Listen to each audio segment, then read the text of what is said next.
You've reached FIT TV. Stick around. We'll be right back.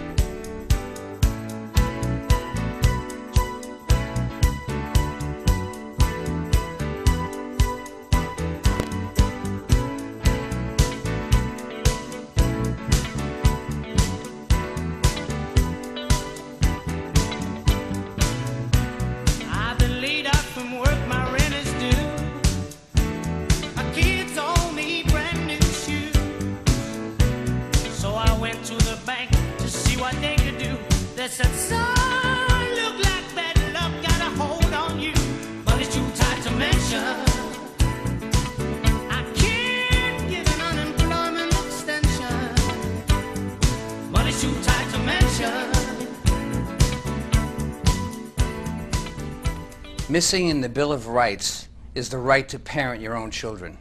Shouldn't that be a fundamental right? Did you ever think that in your life that someone could strip you of that right? As early as we can remember, we all want to be parents someday. But is that dream realistic? On FIT TV today, these constitutional and other moral perspectives will be answered by my expert guest of 23 years on constitutional subjects, Leon Koziol. Welcome. Pleasure to be here, Chris. You know, Leon, what I'd like to ask you is what our fundamental cause is in this program is that we live in a divorce culture.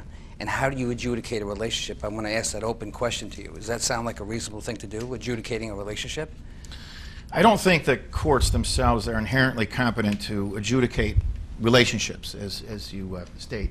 Relationships, particularly parent-child relationships, are very fluid.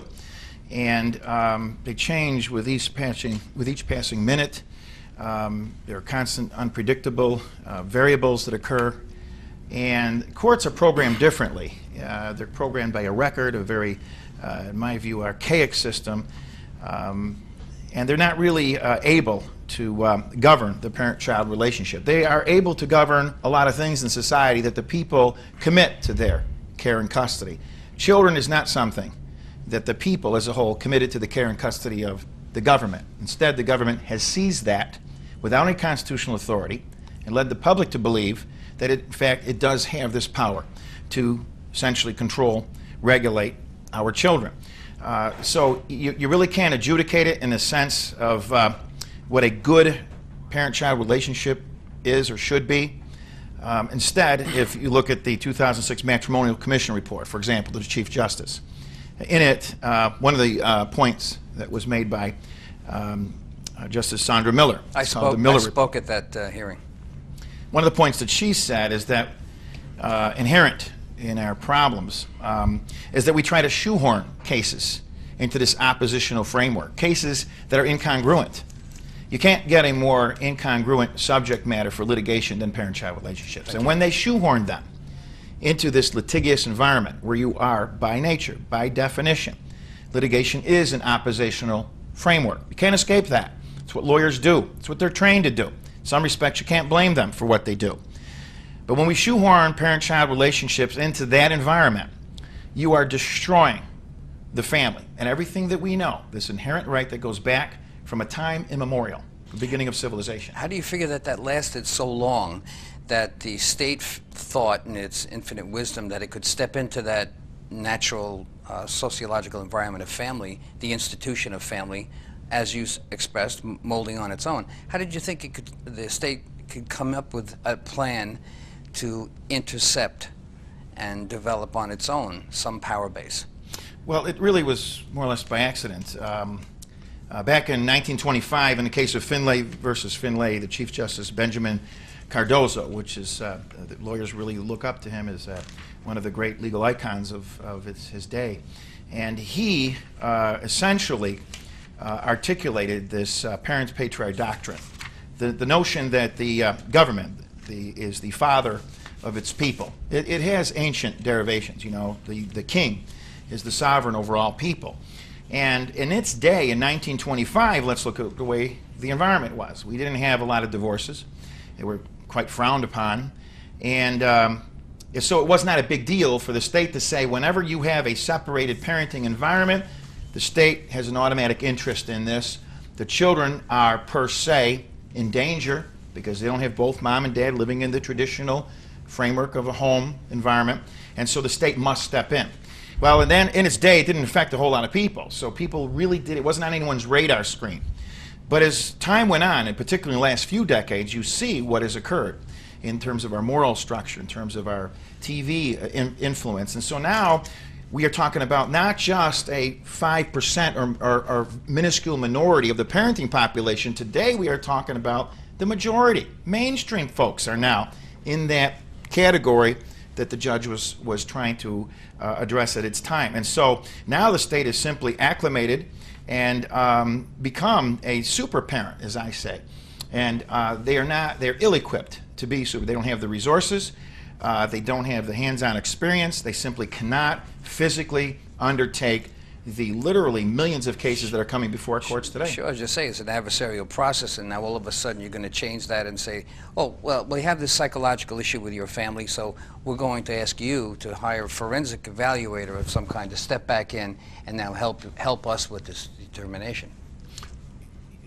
Exactly. What you have, Chris, is a clash occurring, in a modern-day clash. You have this expansive power that the state has seized over our children, which allows them to get into every aspect of our private lives, whether it be through financial inquisitions or telling you how to raise your own children, which they cannot do. There is no utopian parenting philosophy out there.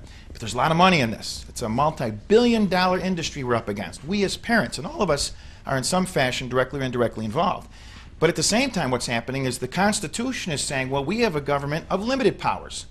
We delegate our powers, or we limit them to the state. We don't allow them to seize powers as they're doing, and if they do, it's our duty as a citizenry to step up to the plate and say, hey, you've seized too much power. These checks and balances, lawsuits are checks and balances, you know, separations of powers. There are a lot of ways that we go about doing that. The Constitution, although it's not expressly written, but it has always been the rule of law that the only time a state has a right to interfere with parent-child relations if the state has itself proven that either a parent has neglected or abused the child has somehow been harmed. And that's something I believe that's fairly recent, am I correct? Because there is nothing, I think, inherent in the Constitution originally. Am I correct? That's correct. Oh, okay. So No, that's correct, Chris. There's nothing in the Constitution that says that there is a parenting right out there. But you have to keep in mind how the Constitution came about. The framers of our Constitution in their day were looking at the fringe rights, ones that weren't expressly granted, whether through the Magna Carta or through common law, recognized rights. So free press, for example, free religion was being threatened. We had at that time, of course, one Church of England. And so they saw at the time a need to put free religion, free press, free speech, free association, as it became about, into the First Amendment and other amendments, the Bill of Rights, as we call them today. Parenting right was not among those amendments, and why? Could you imagine somebody in the Constitutional Convention, you know, back in the 1780s, standing up and say, well, folks, I think we ought to recognize parenting rights because, you know, that's a fundamental right we all need to put in this Bill of Rights. That person would have been laughed out of the convention because back in that day, nobody would even imagine that the parent-child relationship was anything but a fundamental right. And I'm still having trouble with that today. Right. They purposely kept it out of the Constitution because it would be ludicrous to suggest we need to put that in writing. But over time, that right has become eroded, and principally by who? State, local, governmental entities. Sociologically speaking, institutions rarely are traversed into the government agency aspect, and family has always been the strongest and largest institution. I didn't see any connection to why that should have happened at any given point in time. But going further into the Bill of Rights, is there anything in the Bill of Rights? Is there anything related to the parent or the ability of a parent to parent? Sure. If you look at the whole spectrum of rights, whether they're express rights or implicit rights, they involve the parent-child relationship. But, you know, think of free speech. How do you raise your children? We engage them in public interest items, whether we teach them how to the Pledge of Allegiance or our nation's history. We parents are, in essence, exercising our free speech rights when we try to perhaps have a different viewpoint about history than the teacher, for example, might. That's an expression of a right that is definitely expressed, and it's in our Bill of Rights. Free religion. Parents obviously take their children to various places of worship. And in the process, when they do, they're exercising a right. When you remove children from the care of their parents, you are violating that full spectrum of rights. And how are children ever going to grow properly, especially under our form of government, if parents aren't there to teach them these rights, or at least engage in the activities, whether it be simply watching a movie or expressing a point? You're not in your mind thinking, well, geez, I'm out here exercising my rights under the Constitution. As a parent, you are. And as a child, you have a right to receive these expressions. Well, as you said earlier on, there's no plan of action that causes a parent to have an absolute in determining what their family will do and how to manage that family's behavior going forward. So the idea that somebody else could do it for you, it offends me. Rightfully so. I mean, there's no absolute right, obviously, in parents. We all live in a society where we give up to some degree some of those rights for us to function. On the other hand, if there is such a right, if there's something that is more, if anything is more fundamental, it's the parent-child relationship. That's where we all got started, from birth. And the United States Supreme Court has called it the oldest liberty interest protected by our Constitution in a long line of precedent. And like I say, that long line of precedent is coming in, it's clashing with the state's abuse of power. This idea that we have such a power, and all we have to do is this declaration that we are looking out for the best interests of your children and mine. And once you make that declaration, it's off to the races. You have a power that's unlimited, unrestrained, yet it clashes with the Constitution and what the Supreme Court is saying. What we haven't had yet, folks, is the Supreme Court and the states coming together in a Supreme Court ruling. That's what I've been doing, the fast track to the United States Supreme Court, because we need to reconcile this clash. The Supreme Court is kind of seeing what the state's doing, but kind of stepping back through these abstention and other doctrines. And the state is saying, hey, you know, they haven't restrained us yet, so let's just keep on going. And who is suffering in the end? Children. Family. Parents, families. Families most importantly. You know, I got calls from people saying, well, what about grandparent rights? And an uncle and aunt calls. Well, wait a minute. You're all part of the extended family. So when we talk about parent-child relationships, which is at the core, everybody's affected. So it is a much greater issue than just what they're leading us to believe. Obviously, this is a cash cow that's developed. This clash that you're speaking about, wouldn't the economic fallout be evident at some point? You're going to face the reality that you'll have to dominate a financial issue. No I mean, question. in your attempt to go at this constitutionally. No question. The idea of taking on a multi-billion-dollar industry, I have the resources, I have the intellectual ability, the experience to do this, but it takes an immense amount of resources to push this through. What I'm trying to do is easily in the hundreds of thousands, if not millions of dollars, all of what I've been doing, all the different test cases and everything that I have now committed, including sacrificing my own career, and, you know, toward this cause, because that's how much I believe in it, how much I believe the very not only the founding principles of our nation, but our nation itself. Sure. Because we're dragging so many people into these family courts, okay? We have almost 300,000 lawyers just in California alone. These people are out there looking for work, and as you know, in any village that can't support one lawyer can always support two, because once you get the controversy started, we're off to the races in terms of getting money from people. Families are dragged into these courts.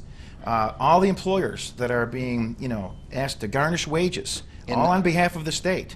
All of this is combining. All in this adversarial place. All the adversarial controversies, dragging people in, subpoenaing everybody, documentary production, the law enforcement end of it. Motion for that. Absolutely. What you have then is a vast percentage, and a growing one. It's a giant, it's an albatross, a segment of our population which is being drawn into these courts. And so when they're here, waiting for their case to be called, sometimes they're waiting days before they actually called up to a witness stand. I know, I've been there. While this is happening, who's in the workplaces? Who's out watching the streets for law enforcement activities? Who's out inventing things, which our nation was always so great for? Well, guess what? They're not at work. And so those jobs are going to China, places like that. And so our productivity of the nation is being impaired by all of this. And we're forcing the woman out to work, which is when you already have the man biologically more able and more not able, wanting biologically to work, and now the female's out of the house. Who's watching the kids? It's all self-driven in a lot of ways. We worry about that at FIT TV. We often talk about that. What I'd like to ask you about is what do we do when people say, you know, I just want to protect my rights when divorce is imminent? What do they say? What do they do? I mean, what else can they do? I just want to protect my rights. Do they, in fact, have rights that they have to worry about? Is a pro se activity possible? Their ability to move outside of the court? What's the chances and the likelihood of that happening? Well, when they go into court, the most important question they have to ask themselves, and it's inherent when they go in there, is this parent-child relationship. You know, they have to recognize that the state is their enemy. The judge, the parties that are in that court, somebody's going to lose a child here, okay? They call it custody.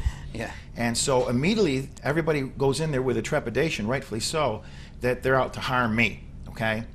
And in fact they are, because this custodial institution of child rearing, this is what I call, for analytical purposes, it makes it a lot easier to understand what I'm trying to attack.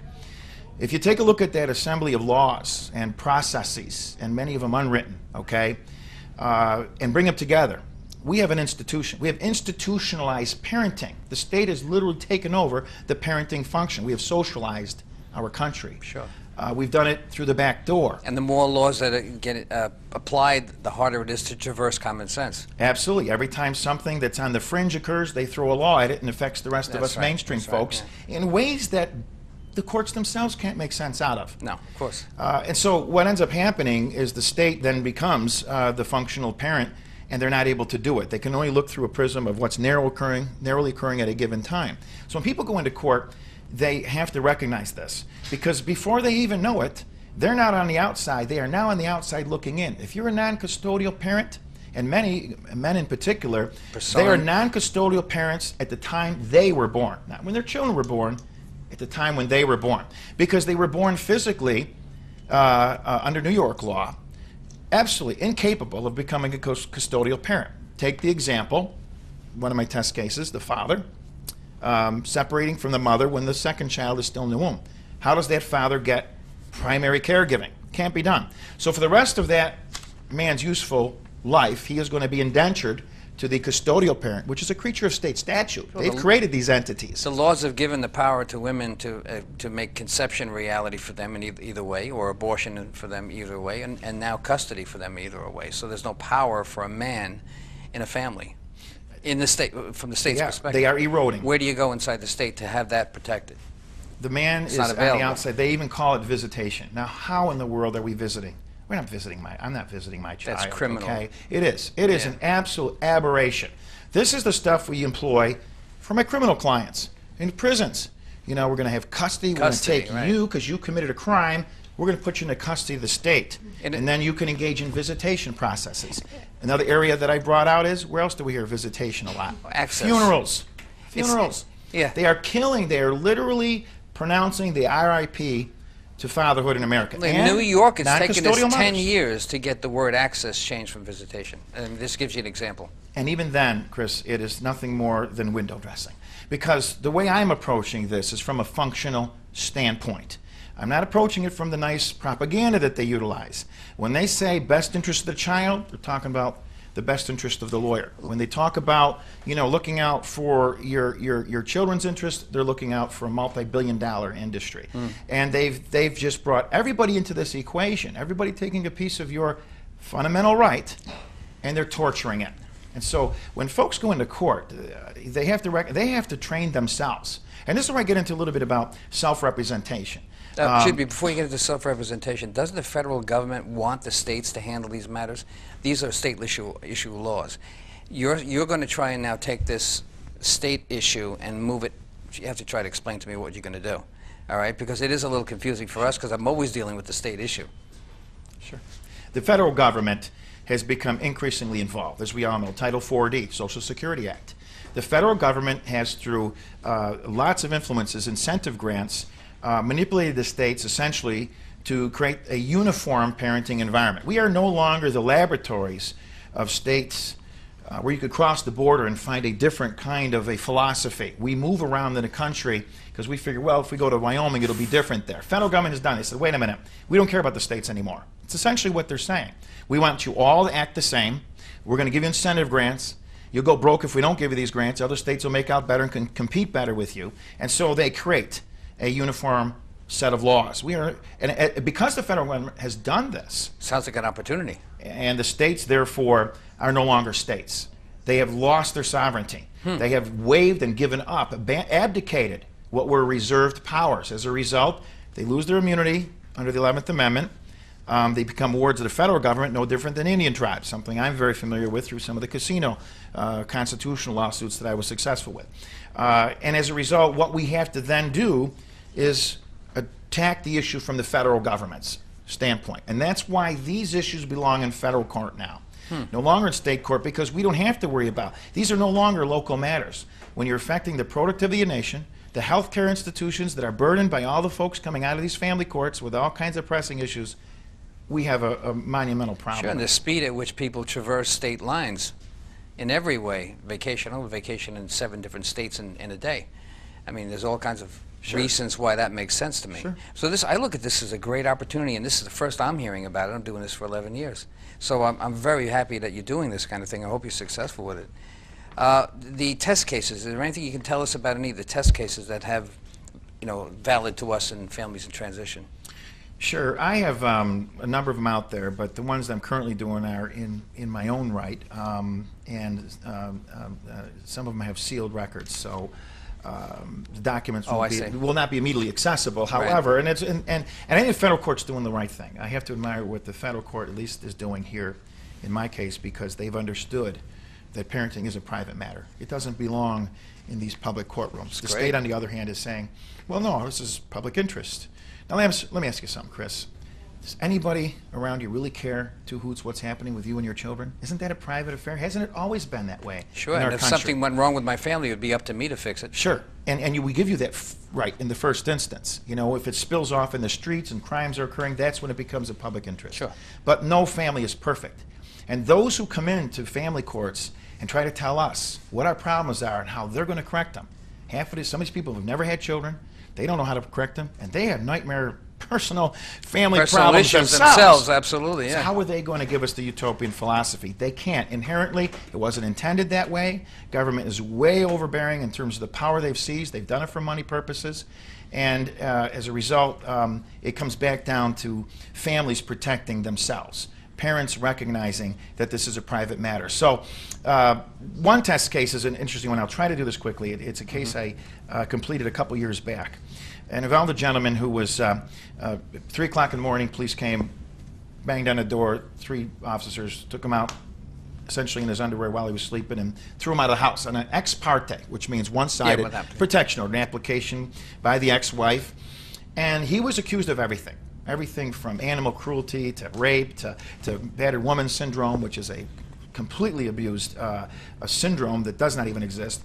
But they used the whole scheme of weaponry, typically as part of these custody tactics, and sent him out to pasture. And they hit him with child support orders, and he couldn't see his children, his child, for almost a year. They offered supervised visitation. He was not a good candidate for that. That's a crime by itself. No, it really is. And they put him through therapy sessions, anger management.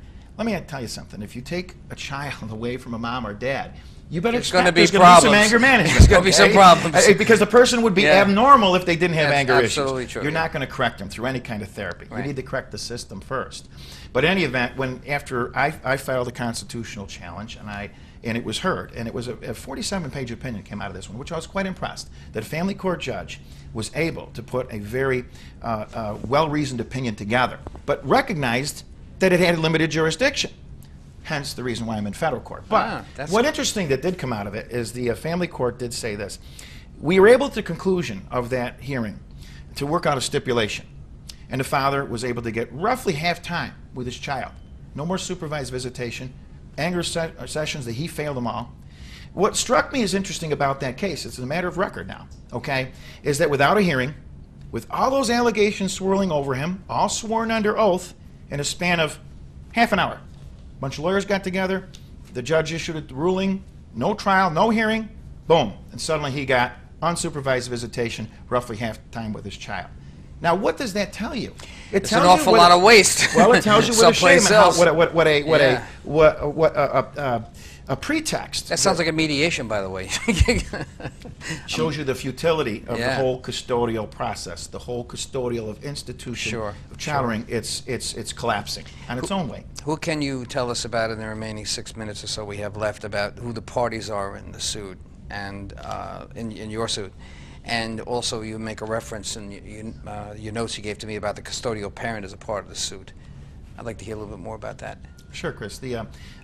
Necessarily, and this all dovetails with everything I've said so far, because the state has decided to seize power it does not have and become super parents over all of the people, which are now the mainstream parenting population, forcing parents to fight over these custodial power and money awards. The state has then dictated that through its judicial branch of government will now be the super parent over children, will decide issues and issue all the orders and everything to regulate parents to the extreme. As a result of that seizure of power to the excess, I've had to name the court system as a whole. We all, perhaps you're familiar, perhaps you're not, but the unified court system of the state sued the other two branches of government for pay raises. You may be familiar with that. The two branches of government said, and they sued them in their own courts, they were clearly violating the separation of powers. They were exceeding their authority, unquestionably, for pay raises from $135,000 and up. And we could get more into that, but I won't here. In any event, the two branches of government, executive and legislative branch, said, we're not going to honor your rulings. In essence, the majority of our government said to the judicial minority branch, we're going to disregard your ruling. That set a very dangerous precedent because it invited the rest of us to say that if our Bill of Rights are being violated in the same fashion, should we disregard these rulings? Now we get into tyranny and anarchy and other issues that we don't need to address, but it does say this much about the whole issue. We do need these things resolved in a court, but not a state court. So that's why I've named various judges in the unified court system itself. Sued them in another court, the federal government, which is supposed to look out for the protector of our Constitution. And I've named it custodial parent because the custodial parent is the state creature of state law, created this parent and gave them all these different powers and told them how to behave, both as a mother and a father figure, which were traditionally separate individuals. And the parent, the natural parenting figure, was lost. So the custodial parent is no longer as a mother or a father, as I see it. The custodial parent is a creature of state government, which has come in as its agent and made it almost impossible to raise the children in this day and age. Yeah, I want to thank you very much for all the information you've given us so far. We're coming close to the end of the program. That was a quick 5 minutes. Real quick, you have a conference coming up, Parental Rights, on April 15th, April 17th. You got about 15 seconds to tell me a little bit about that? National Parenting Rights Convention, the first of its kind. I've patterned it off of the National Women's Rights Convention in the same neck of the woods up around Syracuse, upstate New York, 15th through 17th of April. I'm encouraging all to participate, delegates, advocates, those who believe that the state is too much involved in our parenting functions. And we are going to set a plan of action for a rally in Washington, D.C. so that we can be heard to take back our children. Thank you very much, Leon Koziol. Thank you very much. Societal and political trends are rapidly breaking down the family that once was the cornerstone of our great American culture. Has a lot to do with what he just said, doesn't it? At FIT, we know you cannot get this information on your own, so we'll bring it to your TV, of course, every single week. We always invite all opposing views. My name is Maggio. Thank you for watching FIT TV, and we'll see you again next week.